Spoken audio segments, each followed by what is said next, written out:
पिछले क्लास में हम लोगों ने ड्रिफ्ट वेलोसिटी के बारे में जाना, ड्रिफ्ट वेलोसिटी का इक्वेशन फाइंड किया और इक्वेशन फाइंड करने के बाद हम लोगों ने देखा कि ड्रिफ्ट वेलोसिटी का डायरेक्ट रिलेशन हमारी इलेक्ट्रिक फील्ड से है और रिलैक्सेशन टाइम से है and direction of drift velocity of electrons is opposite to the direction of electric field. ये हम लोगों ने पिछले क्लास में पढ़ रखा है और पिछले क्लास में जो ड्रिफ्ट वेलोसिटी का फॉर्मूला देखा था वो क्या मिला है हम लोगों को। तो ड्रिफ्ट वेलोसिटी जो हम लोग कैलकुलेट किए थे वो क्या था, तो ड्रिफ्ट वेलोसिटी की वैल्यू हम लोगों को मिली थी बच्चों, ड्रिफ्ट वेलोसिटी ये हम लोगों ने पाया Vd is equals to minus e upon m electric field into relaxation time. ये हम लोगों ने फॉर्मूला पीछे जाना है। यहाँ इलेक्ट्रिक फील्ड को हम लोग वेक्टर से रिप्रेजेंट कर सकते हैं और drift velocity also a vector quantity, तो ये हम बेसिक रिलेशन लिख सकते हैं। और ये माइनस साइन क्या सिग्निफाइज कर रहा था, ये बता रहा था कि ड्रिफ्ट वेलोसिटी इलेक्ट्रॉन्स की हमेशा इलेक्ट्रिक फील्ड के अपोजिट डायरेक्शन में होगी। अब यहाँ जो E अपॉन एम है वो ये वाली जो E लिखी हुई है, ये जो स्मॉल e लिखा हुआ है, ये small e charge of electron को डिफाइन कर रहा है और ये m जो स्मॉल लिखा हुआ है, स्मॉल m, ये डिफाइन कर रहा है मास ऑफ इलेक्ट्रॉन को। और चार्ज ऑफ इलेक्ट्रॉन और मास ऑफ इलेक्ट्रॉन की वैल्यू अगर हम कैलकुलेट करें तो चार्ज अपॉन मास की वैल्यू होती है 1.76 अप्रॉक्सीमेटली इंटू 10⁻11। तो हम अगर चाहें तो E अपॉन एम को रिप्लेस करके यहाँ पे हम वैल्यू क्या रख सकते हैं, this will numerically equals to drift velocity का मैग्नीट्यूड जो होगा। अब मैं साइन को नहीं सिग्निफाई कर रहा हूँ, साइन को कंसीडर ना करके सिर्फ और सिर्फ मैग्नीट्यूड की बात करें तो मैग्नीट्यूड की वैल्यू हो जाएगी E अपॉन एम की वैल्यू होती है 1.76 इंटू 10⁻11 और साथ में electric field times into relaxation times. ये हमारा पूरा का पूरा ड्रिफ्ट वेलोसिटी का फॉर्मूला मिलता है। ठीक है, तो ये तो क्लियर है। हम लोगों ने अभी तक देखा है ड्रिफ्ट वेलोसिटी और ड्रिफ्ट वेलोसिटी में हम लोगों ने ये रिलेशन पाया। तो ये सारी चीज़ें हम लोगों ने पिछली क्लास में कैलकुलेट कर रखे थे। तो ड्रिफ्ट वेलोसिटी को जनरली हम कैसे रिप्रेजेंट कर सकते हैं, तो हम ये कह सकते हैं drift velocity is equals to charge of electron upon mass of electron into electric field into relaxation times. और चार्ज अपॉन मास की रेशियो जो होगी इलेक्ट्रॉन्स की वो 1.676 इंटू 10⁻11 है। आज जो टॉपिक हम लोग पढ़ने वाले हैं वो है how to define current in terms of drift velocity. Means deriving, we just going to derive an expression for electric field electric current in terms of drift velocity, and thereafter we defined a relationship between current and electric field. And then since there is a relation of current and current density, then we conclude that the current density, how current density related with electric field. तो ये topics हम लोग पढ़ने वाले हैं। पहला topic जो हम पढ़ेंगे वो ये है कि expression of current in terms of drift velocity. दूसरा टॉपिक जो हम लोग पढ़ेंगे वो है expression of current in terms of electric field. तीसरा जो टॉपिक हम लोग पढ़ने वाले हैं वो है expression of current density in terms of electric field. And there after हम लोग पढ़ेंगे मोबिलिटी, एक छोटा सा टर्म्स होगा उसके बारे में। एंड देयर आफ्टर हम लोग डिफाइन करेंगे what will be the moment of electrons passing through a conductor of L length carrying current I। तो ये सारी टॉपिक आज की क्लास में हम लोग पढ़ने वाले हैं। तो सबसे पहले जिस टॉपिक को हम लोग को पढ़ना है वो कौन सा है, एक्सप्रेशन डिराइव करना है करंट का in terms of drift velocity. So हम ये जानने जा रहे हैं कि relation of current in terms of drift velocity. तो मान लिया जाए हमने एक कंडक्टर कंसीडर किया है, एक सर्किट ले लेते हैं, कंडक्टर को, वायर को हम लोगों ने सर्किट से ज्वाइन किया। मान लेते हैं कि ये हमारा एक सर्किट है, ठीक है। इस सर्किट में सोर्स ऑफ एनर्जी लगा हुआ है सेल, और ये हम लोगों ने बल्ब लगा लिया है और ये सर्किट कंप्लीट है, जिसके कारण क्या होगा, तो हम थोड़ा सा इसको नीचे ड्रॉ करें। तो हम लोगों ने एक इलेक्ट्रिकल सर्किट कंसीडर कर ली बच्चों, ठीक है। इलेक्ट्रिकल सर्किट कैसा कंसीडर किया है ये मैं मान रहा हूँ। This is an electrical circuit, active electrical circuit. Active means the circuit which carry current, और इस बैटरी का या सेल का पॉजिटिव टर्मिनल ये और नेगेटिव टर्मिनल ये है, जिसके कारण डायरेक्शन ऑफ करंट हमारी कैसे होगी, पॉजिटिव से नेगेटिव की तरफ। ये हम लोगों ने क्लास 10th में पढ़ रखा है। और ये जो बल्ब लगा के रखा है ये क्या होगा, ग्लो करेगा।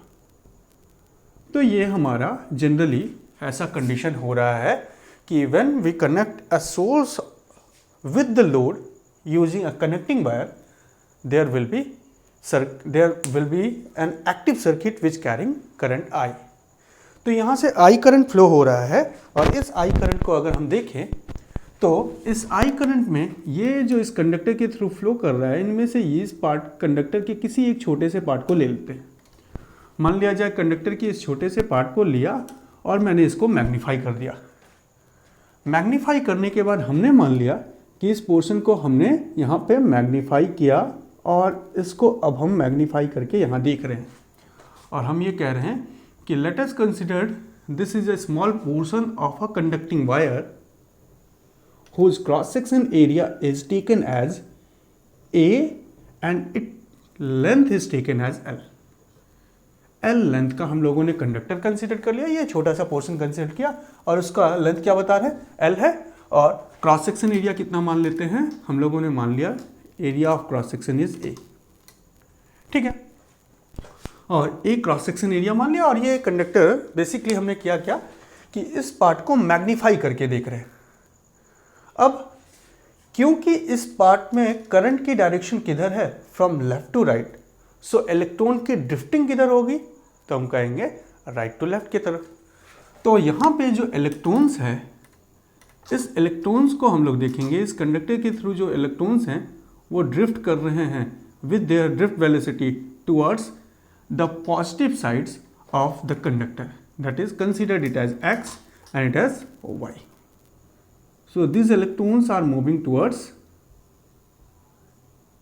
from y to x direction, and there will be current along x to I direction। ऐसा करंट फ्लो हो रहा है।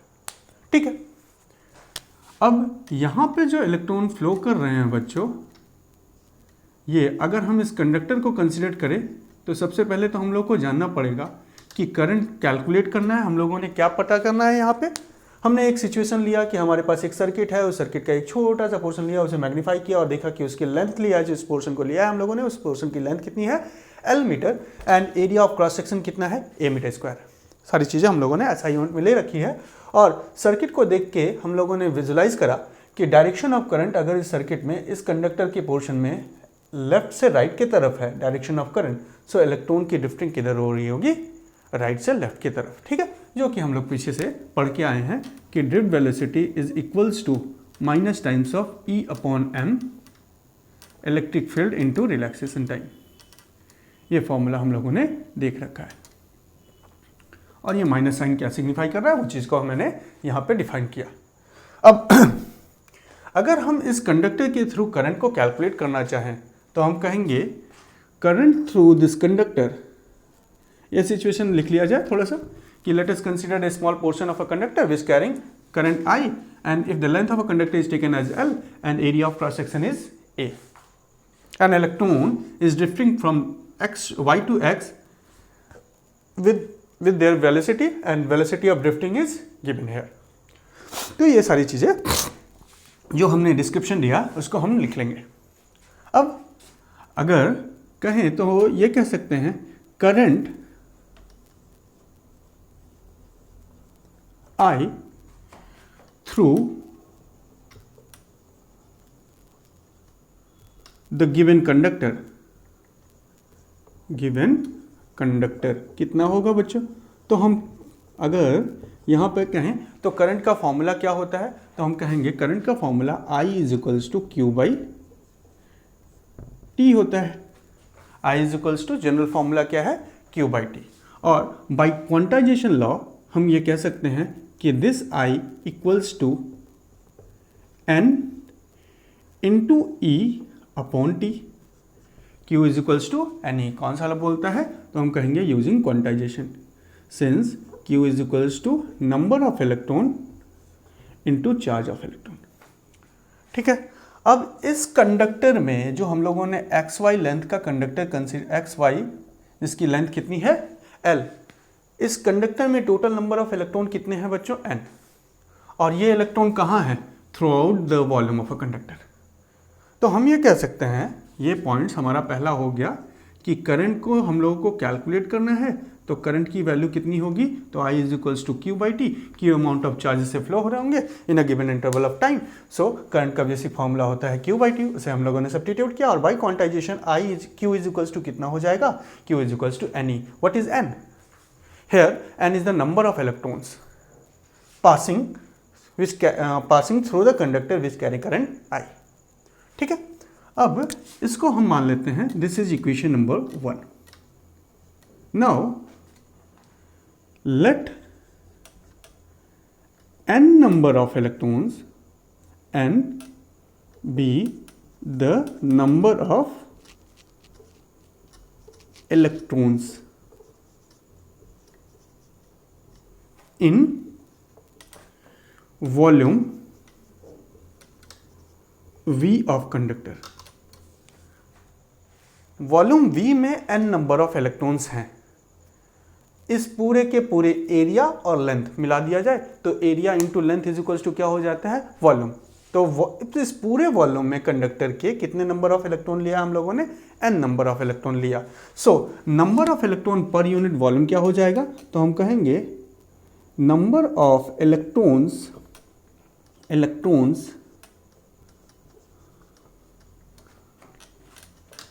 पर यूनिट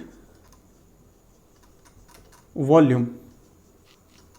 कैसे कैलकुलेट किया जाएगा, क्या करना है हम लोग को, number of electron per unit volume निकालना है, जिसको स्मॉल n से रिप्रेजेंट करते हैं, and this will equals to total number of electron divided by volume of a conductor.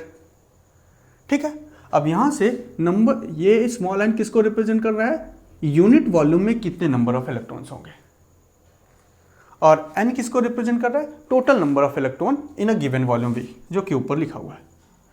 अब यहाँ से हम कैलकुलेट करें तो नंबर ऑफ इलेक्ट्रॉन्स की वैल्यू निकाली जा सकती है n into V. What is small n? It is number of electron per unit volume. What is capital V? Total volume. तो अगर टोटल नंबर ऑफ इलेक्ट्रॉन को पता करना है तो हम कह दें कि यूनिट वॉल्यूम में कितने नंबर ऑफ इलेक्ट्रॉन है ये पता कर लो और टोटल वॉल्यूम से मल्टीप्लाई कर दो, पता चल जाएगा। ठीक है, तो इस तरीके से हम लोगों ने टोटल नंबर ऑफ इलेक्ट्रॉन निकाला, और इसको लिख सकते हैं number of electron per unit volume into volume को एरिया इनटू लेंथ भी लिखा जा सकता है। सो कैपिटल N का इक्वेशन हम लोगों ने क्या पाया, it will equals to NaL। What is area of cross section, what is L, length of a conductor, and small n is a number of electron per unit volume is n। ठीक है, अब ये हम लोगों ने मान लिया कि दिस इज इक्वेशन नंबर 2।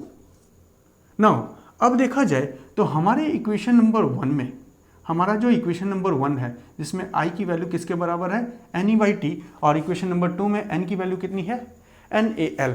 तो हम इक्वेशन नंबर 2 की वैल्यू इक्वेशन नंबर 1 में पुट कर दें, तो पुटिंग इक्वेशन 2 इन इक्वेशन 1 हम लोग को जो वैल्यू मिलेगी वो क्या हो जाएगी बच्चों, तो हम कहेंगे here I equals to n को रिप्लेस करना है किससे, number of electron per unit volume, area of a conductor, length of the conductor, ये n की वैल्यू रख लिया, into charge of electron divided by t। So यहां हम लोगों ने देखा NaL जो हम लोगों ने total number of electron calculate किए हैं, और E बाई टी तो पहले से था, उसे हम लोगों ने सब्स्टिट्यूट कर लिया। नाउ अब इस इक्वेशन को हम ऐसे लिख सकते हैं कि this I equals to NeA under bracket length upon time. ठीक है, इतना लेंथ ट्रेवल करने में t टाइम लग रहा है, तो length upon time is equals to क्या हो जाता है velocity, and this velocity is considered to be drift velocity. So by substituting the value, we get the value of current in terms of drift velocity is NeA, and there will be velocity called drift velocity. हम लोगों ने क्या formula derive कर लिया, हम लोगों ने derive किया कि relation of current in terms of drift velocity कितनी हो जाएगी। Relation of current in terms of drift velocity is NEA/VD, ये हमारी वैल्यू मिली। ठीक है बच्चों, तो यहां हम लोगों ने जाना कि करंट का equation of current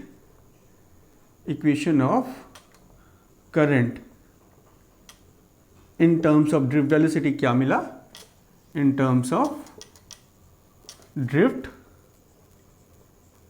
velocity B I is equals to NEA into V subscript D. Here what is N? It is number of electron per unit volume. What is E? Charge of electron. What is A? Area of a conductor, and VD is a drift velocity. ठीक है, तो यहां हम लोग देख रहे हैं कि करंट इन द कंडक्टर किस किस फैक्टर पे डिपेंड कर रहा है। तो करंट पर यूनिट वॉल्यूम कितने नंबर ऑफ इलेक्ट्रॉन होंगे उन पे डिपेंड करता है, एरिया ऑफ कंडक्टर पे डिपेंड कर रहा है, और the velocity with which the electron drift inside a metallic conductor. ठीक है, तो यहां हम लोग जाने कि करंट का रिलेशन ड्रिफ्ट वेलोसिटी से कैसा है बच्चों।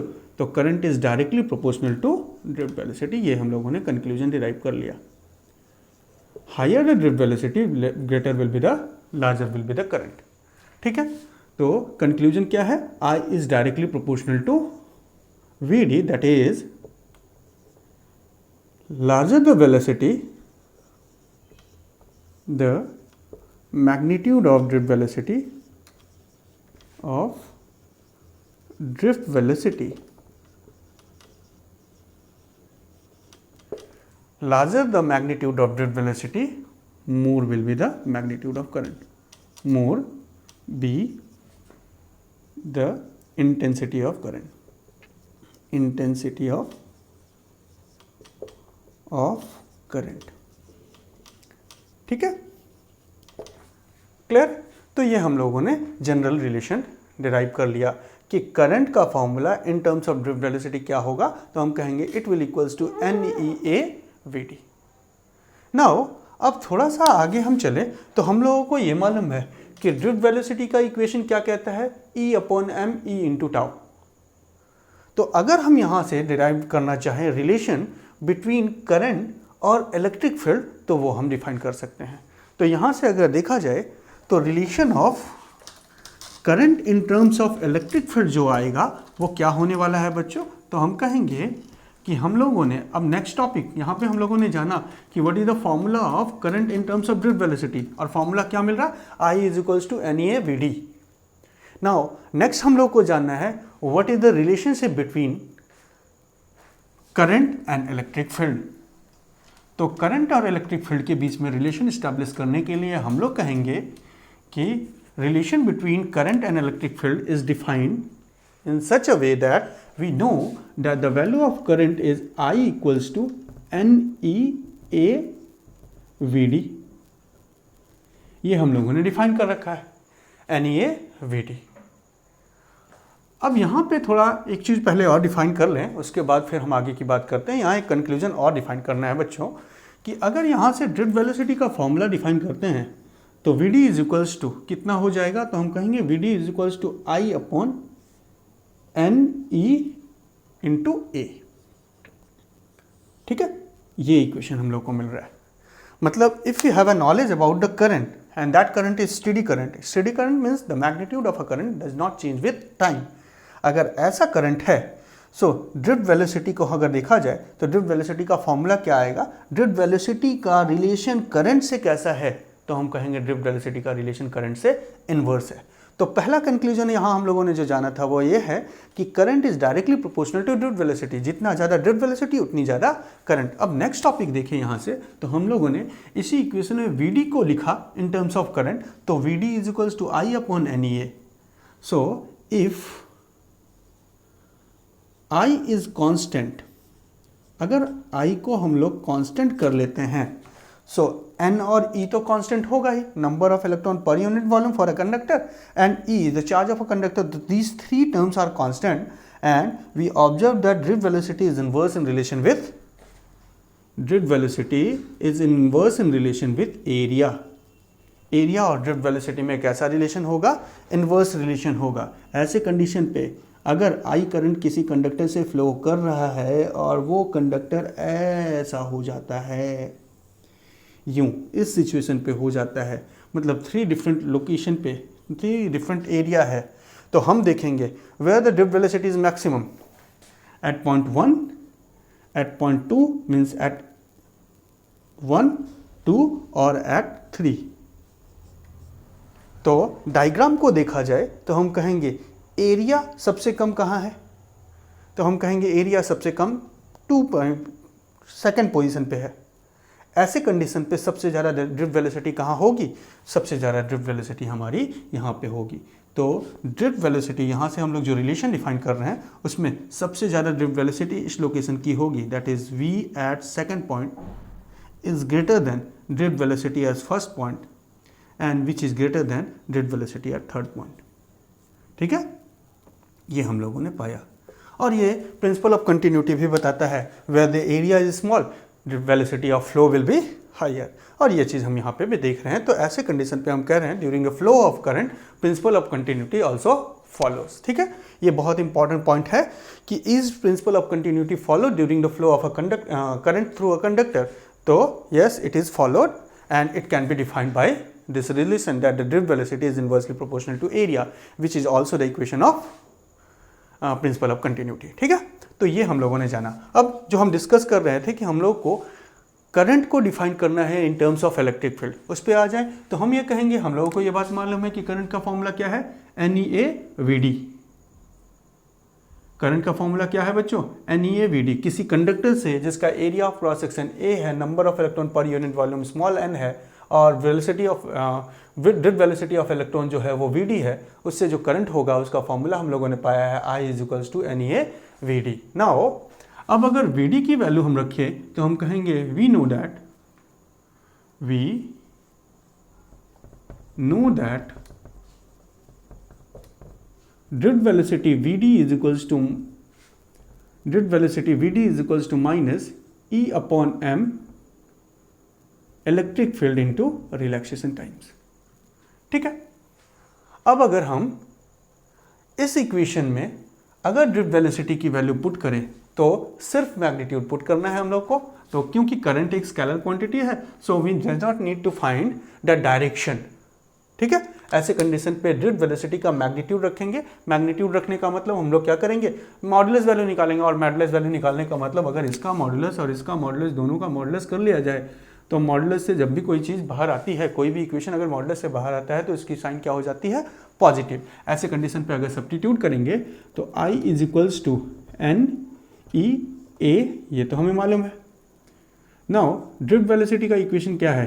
E upon m electric field into relaxation times. और ऐसे सिचुएशन पे हम ये पाएंगे I = क्या हो गया बच्चों? NE² upon m, NE² upon m area into electric field into relaxation times. So this is the equation of current and electric current in terms of electric field. There is E is the electric field, जिसको हम ऐसे भी लिख सकते हैं I = NE² A tau upon m into electric field. और यहाँ से देखा जाए तो this all terms are constant, so current is directly proportional to किससे हो जाएगा? इलेक्ट्रिक फील्ड से हो जाएगा। तो यहाँ से हम relation between the electric field and current define करते हैं, तो हम कहेंगे करंट डायरेक्टली प्रोपोर्शनल होता है इलेक्ट्रिक फील्ड से। सो कंक्लूजन क्या मिल रहा है बच्चों? कंक्लूजन मिल रहा है हमारा कि current I is directly proportional to electric field. That is if E = 0, अगर E की वैल्यू 0 कर ली जाए तो E की वैल्यू 0 पुट करते ही I की वैल्यू कितनी हो जाएगी? I will be 0। And if E is non zero, I is also non zero. ठीक है बच्चों, इसका मतलब हमारे कंडक्टर के थ्रू करंट पास होने के लिए इलेक्ट्रिक फील्ड होना जरूरी है। ठीक है, ये बहुत ही इंपॉर्टेंट पॉइंट है कि अगर हम किसी कंडक्टर से करंट पास करना चाहते हैं तो there will be electric field inside a conductor. एक बहुत इंपॉर्टेंट पॉइंट यहाँ आ रहा है कि चार्ज कंडक्टर के for any charge conductor electric field inside the charge conductor will be zero, but when a current is passing through the charge conductor there will be electric field inside a conductor. ठीक है, बहुत important point है बच्चों, इस चीज को हम note करके रखेंगे। साथ में हम लोग ये जानेंगे direction of electric field is equals to the direction of electric current. ठीक है, तो सेकंड पॉइंट जो कंक्लूड करना है वो क्या है, direction of current is same as direction of electric field।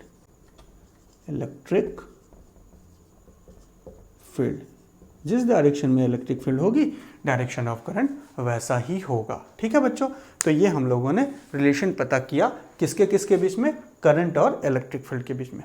अब थोड़ा सा स्टेप को और भी आगे बढ़ाएं तो हम ये जानते हैं कि अगर इस करंट को इस एरिया से डिवाइड कर दिया जाए तो क्या मिल जाएगा हम लोगों को, तो हम कहेंगे करंट डेंसिटी मिल जाएगी। So we can define the relationship between current density and drift velocity. If we needed we just find the relationship between current density and drift velocity, and if we need it we just need to find the relationship between current and electric field। तो ऐसे condition पे अगर आपसे कुछ equation पूछा जाता है कि derive an equation for current density in terms of drift velocity, तो क्या करना है, तो हम कहेंगे कि current in terms of drift velocity को पता करना है तो बहुत ही सिंपल है। हम ये जानते हैं, हमें बेसिक चीज़ें मालूम है कि करंट डेंसिटी का फॉर्मूला क्या है, तो हम कहेंगे current density J is equals to I per unit area. Current density किस बात को डिफाइन करती है, करंट पर यूनिट एरिया। और the value of current in terms of drift velocity is given, so J is equals to I, और I की जगह पे क्या रखेंगे, NE A VD upon area नीचे है, तो एरिया को क्या करेगा बच्चों, कैंसिल करेगा। हमारे पास रिलेशन क्या मिलेगा, हमारे पास रिलेशन मिला J is equals to NE times drift velocity, तो J is equals to NE VD। ये फॉर्मूला मिल गया, since J is a vector quantity and VD is a vector quantity. ठीक है, ये हम लोगों ने रिलेशन पाया। तो करंट डेंसिटी का relation in terms of drift velocity क्या है, it will equals to J is equals to NEA VD। Now अब हम कहते हैं कि जरा सा ये पता किया जाए कि what is the relationship between current density and electric field. तो दिस इज वेरी सिंपल, यहाँ से हम पता कर सकते हैं कि if we put the value of drift velocity in equation this one, we get J is equals to NE VD की वैल्यू कितनी है, तो हम कहेंगे VD की value E upon M relaxation times into electric field है। और अगर यहाँ से देखा जाए तो A को बस नीचे भेज देना है हम लोगों को, I के नीचे हम लोगों को A को भेज देना, I अपॉन A क्या हो जाएगा, करंट डेंसिटी। तो वही काम यहाँ पे हुआ, करंट डेंसिटी का फॉर्मूला कितना आ गया, तो this will equals to J which is equals to NE square upon M into relaxation time into electric field. ठीक है, ये हम लोगों ने फॉर्मूला पाया, और वे are this all constant NE square relaxation times upon M, this all are constant, और इस कॉन्स्टेंट को हम कहते हैं कंडक्टिविटी।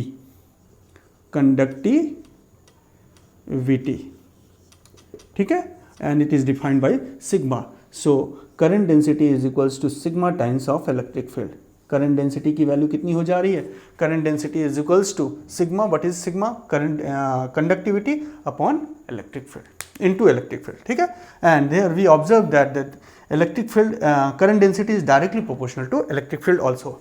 जिस तरह से करंट डायरेक्टली प्रोपोर्शनल है इलेक्ट्रिक फील्ड से, वैसे current density is directly proportional to electric field. जितना ज़्यादा इलेक्ट्रिक फील्ड उतनी ही ज़्यादा करंट डेंसिटी होगी। तो यहाँ हम लोगों ने कुछ टॉपिक्स को जाना बच्चों।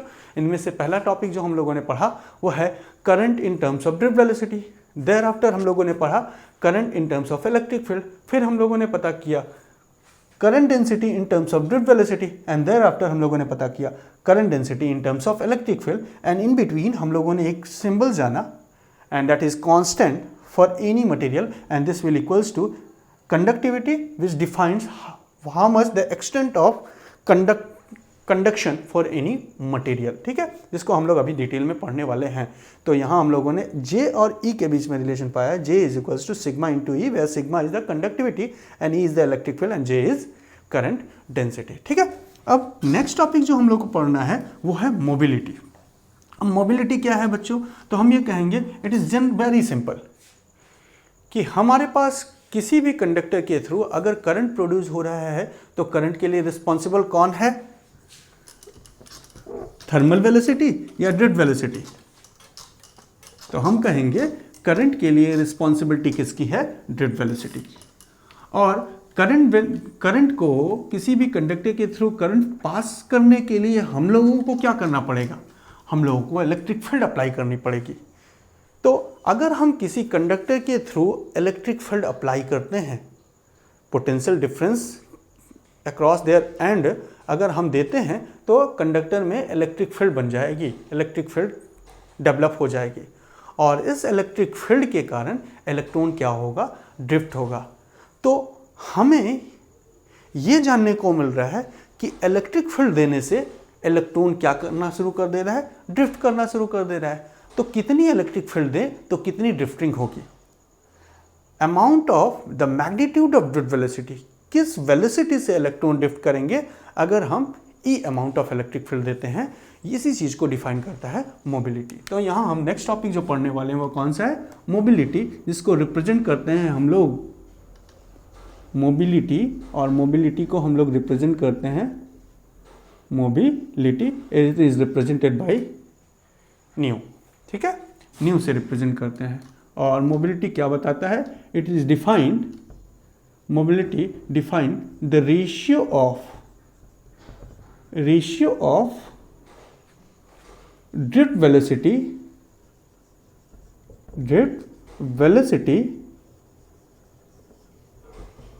Per unit electric field, per unit electric field. Unit electric field देने से what will be the drift velocity developed inside any given conducting material is defined as the mobility. So mathematically mobility is equals to क्या हो जाएगा, drift velocity per unit electric field, ठीक है, clear है बच्चों। और अगर इसकी यूनिट को हम निकालें तो हम कहेंगे ड्रिफ्ट वेलोसिटी, मोबिलिटी की यूनिट क्या आएगी, mobility, unit of mobility is, drift velocity क्या है, वेलोसिटी, तो क्या होने वाला है, मीटर पर सेकेंड। और इलेक्ट्रिक फील्ड क्या है, इलेक्ट्रिक फील्ड क्यों डेवलप हो रही है, तो हम कहेंगे पोटेंशियल सप्लाई करने के लिए। तो इलेक्ट्रिक फील्ड का equation unit in terms of potential difference क्या होता है, तो हम कहेंगे वोल्ट मीटर होता है। हम लोग ये पहले से पढ़ रखे हैं, E is equals to V upon L। So V stand for volt and length को किससे रिप्रेजेंट करेंगे, मीटर से। तो इलेक्ट्रिक फील्ड की यूनिट क्या मिली, वोल्ट अपॉन मीटर, तो वोल्ट अपॉन मीटर। सो ये मीटर ऊपर जाएगा, हमें मिलेगा मीटर का स्क्वायर पर वोल्ट पर सेकेंड, ये हमें मोबिलिटी की यूनिट मिल जाएगी। तो यूनिट ऑफ मोबिलिटी क्या है, मीटर स्क्वायर पर वोल्ट पर सेकेंड, ठीक है। अब यहाँ से देखा जाए तो हम ये जानते हैं कि factor on which the mobility depend, factor on which mobility depend, ठीक है। तो फैक्टर्स जानने के लिए हम लोग कहेंगे कि क्या हमारे पास मोबिलिटी ड्रिफ्ट वेलोसिटी पे डिफाइंड है, तो क्या ड्रिफ्ट वेलोसिटी एक फंडामेंटल क्वांटिटीज हम पा रहे हैं, नहीं, ये डिराइव्ड क्वांटिटीज है। इसके कारण हमको ड्रिफ्ट वेलोसिटी का एक जनरल इक्वेशन जो हम लोगों ने डिफाइन किया है उसे रखना पड़ेगा। तो हम कहेंगे as we substitute the value of drift velocity we observe that the drift velocity is charge per unit mass into electric field into relaxation time divided by electric field. So this electric field will cancel out. We observe that the mobility of a conductor is a constant term. Mobility is a constant and its value is equals to E upon m into tau, ये हो जाएगा, ठीक है। अब E क्या है, charge of electron है, m क्या है, मास ऑफ इलेक्ट्रॉन है। और टाउ क्या है, it is a relaxation times. अब यहाँ हम लोग को फिर से जानना है कि मोबिलिटी किस पे डिफाइंड हो रही है, रिलैक्सेशन टाइम्स पे। तो factor on which the mobility defined is number 1 relaxation time. ठीक है, रिलैक्सेशन टाइम से कैसा रिलेशन है, डायरेक्ट रिलेशन है। रिलैक्सेशन टाइम से अगर हम बढ़ाते हैं तो मोबिलिटी भी बढ़ती है। साथ में दूसरा एक फैक्टर डिपेंड करता है और वो कौन सा है, टेम्परेचर। अब यहाँ आपको देखना है कि टेम्परेचर तो हमारे इक्वेशन में नहीं है बच्चों। अगर इक्वेशन में नहीं है तो पिछले क्लास में हम लोगों ने देखा था कि टेम्परेचर का रिलेशन कहाँ से होता है, रिलैक्सेशन टाइम से होता है। ये हम लोगों ने पीछे की क्लास में पढ़ रखा है। अब ये रिलेशन क्या है, क्या डायरेक्ट रिलेशन है या इन्वर्स रिलेशन है? तो हम लोगों ने पीछे की क्लास में जाना है कि टेम्परेचर का रिलैक्सेशन टाइम से इन्वर्स रिलेशन है। अगर हम टेम्परेचर बढ़ाते हैं तो रिलैक्सेशन टाइम्स क्या होगा, डिक्रीज हो जाएगा। तो टेम्परेचर बढ़ाने से रिलैक्सेशन टाइम डिक्रीज होगा और रिलैक्सेशन टाइम डिक्रीज हुआ तो मोबिलिटी भी डिक्रीज हो जाएगी। इसका मतलब टेम्परेचर का रिलैक्सेशन टाइम से कैसा, मोबिलिटी से कैसा रिलेशन है, इन्वर्स रिलेशन है। ठीक है, हम टेम्परेचर बढ़ाएंगे, रिलैक्सेशन टाइम्स डिक्रीज होगी और रिलैक्सेशन टाइम मोबिलिटी से कैसा रिलेशन में है, डायरेक्ट। इसका मतलब मोबिलिटी डिक्रीज हो जाएगी। ठीक है, तो ये हम लोगों ने रिलेशन पाया। मोबिलिटी से रिलेटेड टर्म्स जाना कि मोबिलिटी क्या है, it is generally a ratio of drift velocity per unit electric field. अब यहाँ पे क्वेश्चन आता है कि अगर हम इलेक्ट्रिक फील्ड बढ़ाते हैं तो मोबिलिटी पे क्या असर होने वाला है। Is mobility depend on electric field? तो हमारा आंसर क्या होगा, no, it is independent on electric field because as we increase electric field, drift velocity also increases because in the relation of drift velocity there will be electric field. So independent किस पे है बच्चों, तो independent relation है किसका, relaxation time, mobility का। Mobility is independent on, पहला कौन सा है, ड्रिफ्ट वेलोसिटी, वीडी पे इंडिपेंडेंट है। वीडी बढ़ाओगे ई बढ़ा, ई वीडी बढ़ा है तो ई बढ़ा होगा, वीडी घटा है तो ई घटा होगा, क्योंकि ये रेशियो है। उसी तरीके से दूसरा जो फैक्टर है जिस पे इंडिपेंडेंट है मोबिलिटी, वो क्या है, इलेक्ट्रिक फील्ड। तो अगर हम इन दो चीज़ों को चेंज करते हैं, ड्रिफ्ट वेलोसिटी और इलेक्ट्रिक फील्ड को, तो there will be no change in the mobility. It only defined by the relaxation times and temperature. ठीक है, तो ये मोबिलिटी का रिलेशन हम लोगों ने जान लिया। अब हम लोगों को नेक्स्ट जो टॉपिक पढ़ना है वो टॉपिक है कि what will be the momentum of electrons passing through a conductor of length L carrying current I। तो अगर एक कंडक्टर ले लिया जाए और उस कंडक्टर की लेंथ हम लोगों ने L मान रखी है, L गिवन है, and the current through this the given conductor is I, then what will be the momentum। ठीक है, तो हम लोगों को देखना है कि मान लिया जाए मोमेंटम किसका, इलेक्ट्रॉन्स का। तो यहाँ हम लोगों ने अगर एक कंडक्टर ले लिया और इस कंडक्टर से I करंट पास होता है, I एम्पियर का करंट पास हो रहा है और लेंथ ऑफ कंडक्टर कितना है, L गिवन है। Length of a conductor is L and it carry a current of I ampere. So there will be electrons, some electrons, and this electron is drifting opposite to the direction of current. So हम लोग को पता करना है कि what will be the momentum of this electron। तो अगर हम momentum of the electrons निकालने जाएं तो हम कहेंगे momentum of electrons, momentum of electrons which cause current, कितना करंट कॉज कर रहे हैं, I, which cause I ampere current to develop in a conductor. अगर हम मोमेंटम निकालें तो हम पाएंगे मोमेंटम का फॉर्मूला हम लोगों के पास क्या है, एक इलेक्ट्रॉन का m इंटू वी और n, क्योंकि इस कंडक्टर के थ्रू टोटल कितने नंबर ऑफ इलेक्ट्रॉन होंगे, n नंबर ऑफ इलेक्ट्रॉन होंगे। तो momentum m is equals to n number of electron and the momentum of each electron mv। ठीक है, what is v? It is a drift velocity, so this will equals to number of electrons